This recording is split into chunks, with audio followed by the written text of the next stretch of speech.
E aí, pessoal, bem-vindos a mais uma análise. Hoje a gente vai entrar de cabeça em um assunto que é, sem exagero, um divisor de águas. Sabe aquele peso das expectativas antigas que a gente carrega sem perceber? Pois é, a gente vai destrinchar exatamente isso e falar sobre a arte vital de começar de novo. O foco hoje é entender de uma vez por todas que a gente não deve nada ao nosso passado. Então vamos lá. Para começar, pensem nessa pergunta. Por que as pessoas não têm as coisas que antes queriam? Deem um segundo para essa ideia assentar. Dá uma certa agonia, né? A nossa mente logo tenta arrumar um monte de desculpas. Ah, faltou tempo, faltou dinheiro. Ou pior, a gente começa a achar que falhou em algum momento da jornada. Mas a resposta que o nosso material de base traz é genial na sua simplicidade. A frase é a seguinte: por que elas não querem mais essas coisas? Simples assim. O X da questão é que os nossos desejos mudam. Aquela ideia de que não alcançamos algo porque fracassamos, esquece. Na maioria das vezes a gente só não tem mais aquela mesma vontade, aquele mesmo nível de compromisso e energia adiante. O que nos leva à primeira parte da nossa análise: a ilusão do passado. A nossa base teórica para essa desconstrução é uma coletânea sensacional da autora Brianna Wiest, Os 101 Ensaios que Mudarão Sua Forma de Pensar. É um texto que não tem papas na língua, sabe? Ele bate de frente com aquelas crenças culturais super enraizadas e expõe aqueles comportamentos automáticos que deixam a gente completamente travado no dia a dia. É até meio bizarro como o nosso cérebro funciona, porque ele é literalmente programado para recriar o passado. Faz sentido, claro. É o único lugar conhecido que ele consegue processar. Mas olha o que isso causa. Primeiro, a gente acha que consegue prever o que vai nos fazer felizes, quando na real estamos só reciclando soluções velhas. Segundo, a gente assume que o medo é algo terrível, um sinal de que tudo deu errado, sendo que, muitas vezes, aquele frio na barriga é só um indicador de interesse real. E o pior de todos, a gente acha que o passado é uma realidade gravada em pedra que define quem nós somos hoje. É a armadilha perfeita para a gente olhar para o desconhecido e já gritar fracasso. Avançando aqui para a seção 2, o perigo da paixão. Aqui a gente entra num conceito que a nossa cultura ama romantizar, a tal da paixão. E essa comparação entre os dois lados é matadora. De um lado, a narrativa da paixão, que exige que a gente esgote até a última gota de energia para alcançar nossos sonhos mais absurdos.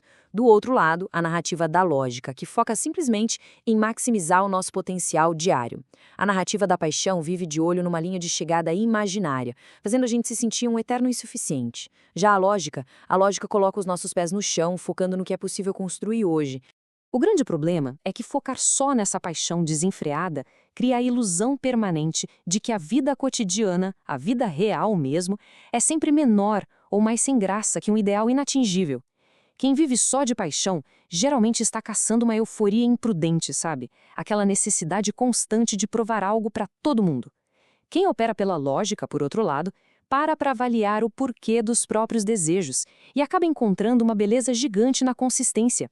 E chegamos na seção 3, o dever com o presente.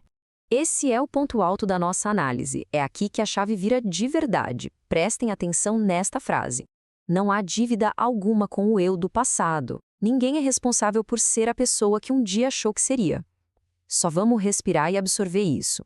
É absolutamente libertador perceber que não temos obrigação nenhuma de cumprir os sonhos que uma versão mais jovem e inexperiente de nós mesmos estabeleceu.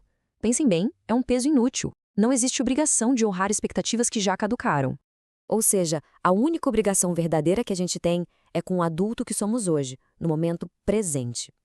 É muito comum a gente ficar travado num limbo agonizante entre vontades que já morreram e a nossa nova realidade. A saída para isso? Dar permissão a si mesmo para querer coisas totalmente novas. O que guiava os nossos passos aos 16 anos de idade não precisa e, honestamente, nem deve ser a nossa bússola hoje. E isso nos joga direto na seção 4, a arte de recomeçar.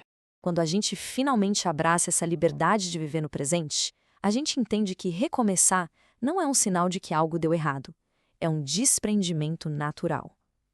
A sociedade vende a ideia de que a casa dos 20 anos, ou até dos 30, é uma fase só para construir um grande edifício. Carreira, status, relacionamentos. Mas o material argumenta algo fascinante. Essa fase da vida adulta é, antes de mais nada, sobre desaprender. É sobre desmontar as velhas estruturas. E esse processo de desaprender exige muita coragem. É limpar o terreno, literalmente. Significa ter peito para abandonar aqueles relacionamentos e amores mornos, sabe? Deixar aquele trabalho que só suga energia e não oferece crescimento nenhum. É se livrar de forma ativa daquelas ideias limitantes que foram empurradas pra gente a vida inteira.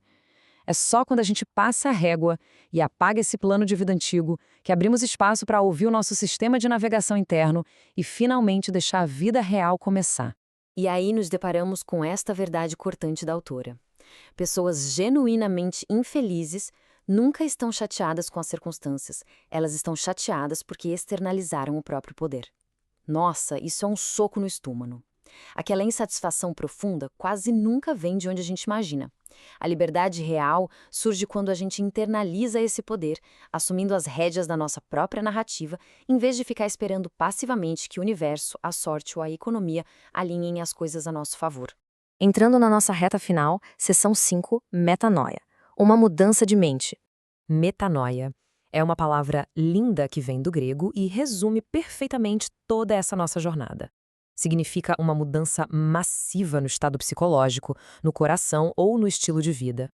Ao dar um nome a isso, a gente cimenta esse tema da transformação e, mais importante ainda, normaliza o ato perfeitamente humano de mudar de ideia e de caminho.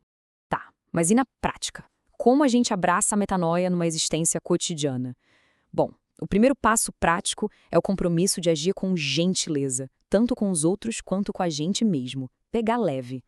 O segundo passo, que é inegociável, é bater no peito e aceitar responsabilidade total e absoluta pela própria felicidade. Nada de terceirizar esse trabalho para parceiros ou empregos. E por último, aprender a ouvir de forma muito objetiva o que soa como verdade hoje, no momento presente, deixando o fantasma daquelas ambições velhas para trás. E para fechar essa análise com chave de ouro, eu quero deixar essa pergunta ecoando na cabeça de todo mundo. O que a gente escolheria fazer da vida hoje, neste exato momento, se a nossa versão adolescente de 16 anos não tivesse absolutamente nenhum poder de voto sobre o assunto? É uma baita reflexão, né? Usem isso para aplicar essa filosofia libertadora diretamente no presente todos os dias. Continuem questionando as regras antigas, libertem-se do peso do passado e a gente se vê na próxima análise.